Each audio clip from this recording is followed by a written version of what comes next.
The soldiers were training in the field when suddenly a fireball fell from the sky.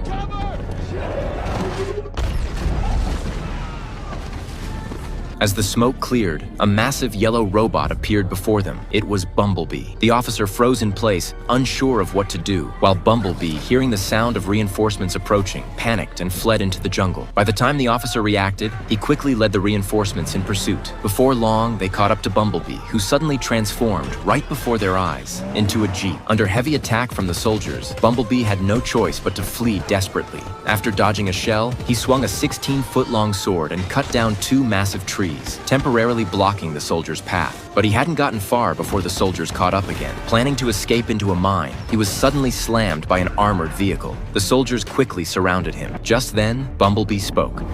Please, this is a mistake.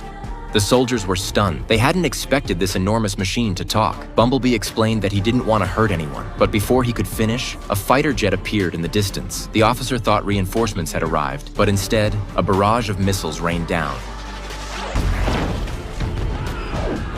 In an instant, fire engulfed the battlefield. Countless human soldiers were killed or wounded. It turned out that Bumblebee's archenemy had arrived. The enemy quickly transformed and engaged Bumblebee in combat. The 2 giants battled from the ground all the way up the mountain, but Bumblebee remained on the defensive, completely overpowered. To prepare for the next fight against Optimus Prime, the enemy upgraded Bumblebee's system and threw him off a cliff.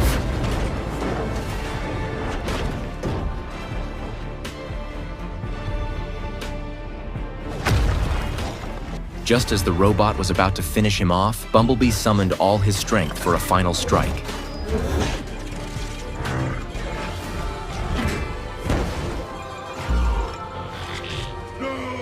He managed to defeat his opponent, but was gravely injured with severe core damage. Exhausted, he collapsed by the river and used his last breath to transform into a Volkswagen Beetle. Nobody knows how much time passed before a girl discovered him at a junkyard. Overjoyed, the girl eagerly opened the car door and climbed in. The interior was filthy and covered in dust, but she couldn't hide her excitement. With little money, this was the only car she could afford. When the owner learned she wanted to buy it, he barely hesitated and simply gave the car to her. Driving the battered little yellow car away, everyone thought she was crazy, but no one knew that this small act would completely change the course of her life.